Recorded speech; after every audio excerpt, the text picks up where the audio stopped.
Oh, you're here. My name is Coach the second, and I'm here to talk to you about kids and technology. And this is our overview. Today I'm going to be talking about kids and technology, how's an my topic that I picked, career goals. So kids and technology. This article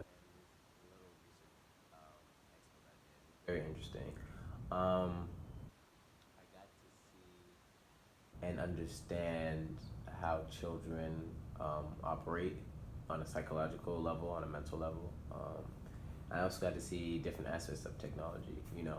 As we all know, technology is a new emerging industrial tool. It's always been emerging and it's not going anywhere. We nowadays, society, even future jobs are about to be taken over by technology. And children are next leaders to our generation. Children are always going to be there. And one of the things that was very surprising in research was that children nowadays under the age of 6 or even 6 going to 15 are just stuck on their phones, cellular devices, video games. You know, nowadays it's not like, oh, I want to take my kid to the park or I want to, read a book to my child. For their birthday, they're going to get an iPad. They're going to get the Nintendo Switch. And it just amazes me to see that the shift of how things are changing around in our generation and how we handle things as a community and as a society. It's very interesting and fascinating. Said when I was looking at the different charts and different graphs and things like that, you could see different correlations between when the effects of kids staying indoors versus kids staying outdoors. And what they were doing indoors also matters as well. In my opinion, I think is a great tool, but it's dependent on how it's used. And I feel as though kids given early access to technology in the wrong way is very detrimental, and it is a huge distraction. A huge distraction. For example, my sister, her birthday's coming up. I wanted to get her, but because of her lack of grades, every single time she's always on the phone. She's on things like Instagram, social media, and things like that. Her grades have suddenly taken downfall, and so I can't. I feel as though if I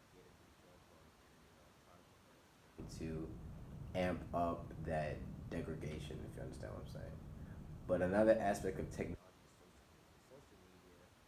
has changed the lives of so many way of how people think. It's changed the way how people act, how people even shape themselves now. Because nowadays, skinny models or people with Coca Cola shapes, and now they want to change media and how other people react to those type of posts. So there's another aspect of technology, and nowadays you can see anything anywhere. And so it's very important to monitor what our children see growing up because I feel as though the way children are brought up or what they're exposed to at an early age can always be a determining factor on where they go in life and how they um, because honestly if you have a child who's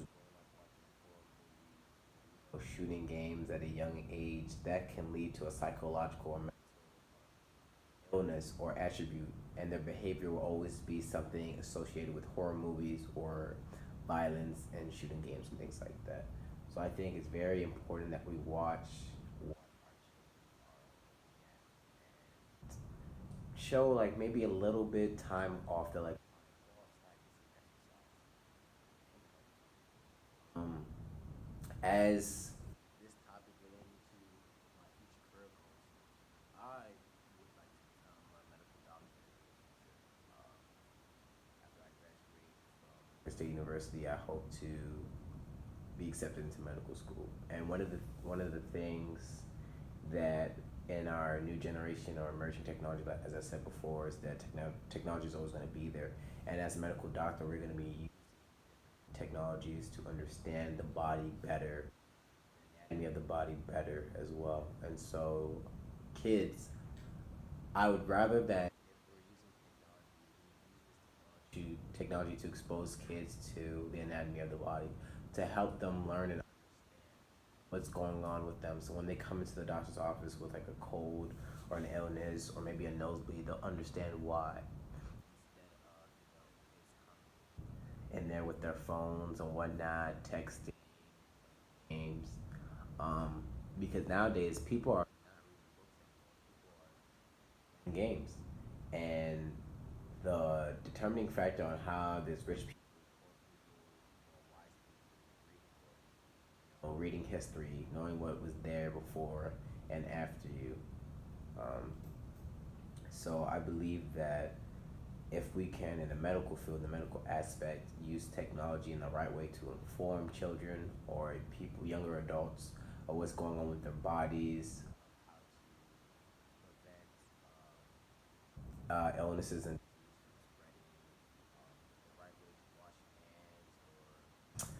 be cleanly in your house, even looking at different aspects of carcinogen in food and different products, healthier ways to eat, etc., then I think that we can help our new generation live a better and sustaining life. Because, like I said earlier, when children are exposed to things at an early age, it is better for their mental health, it's better for their well being, and it also plays a determining factor.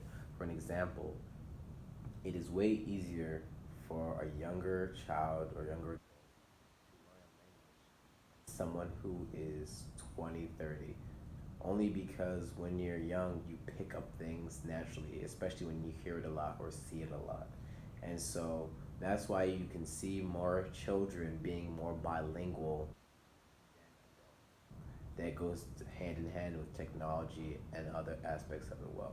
So I think kids and technology is a very, very controversial topic. I think it was a very interesting thing to had, dug deep in and think about. I thank Mr. Jamal Theodore, my teacher, for allowing us to experience. Really, really did open my eyes and see a different aspect on how kids are really nowadays. Um, One thing that the iPhone now provides is screen check. So what it does is that when you're on your phone, you can set a time limit on how much time you can be on these apps. And I think that's a very good tool because we are giving now it allows you to play a little bit, quote unquote, or have leisure time on your phone. But when it's time to school, the timer goes off and then it closes the app for you. So you can get yourself back on track. As I said, technology distraction. It can also be used to help procrastination. A lot of students in college, a lot of college students suffer from procrastination because they love to put things at the end. Now the new shows are coming out, Game of Thrones, HBO, Netflix, Hulu, and things like that. Um, and things like that. It's like so. It's now harder to go back to working. You've deviated so much into this leisure time that you have also forgotten that you have other. So I really think that with this whole kids and technology review and aspect, that we need to have some sort of structure so that we can have yes leisure time and good time, but then also back again to being responsible, being wise, being influential, and affecting others as well. So that is my talk on kids and technology. My name is Coach Ubo II, and I will see you again one day. Thank you for listening.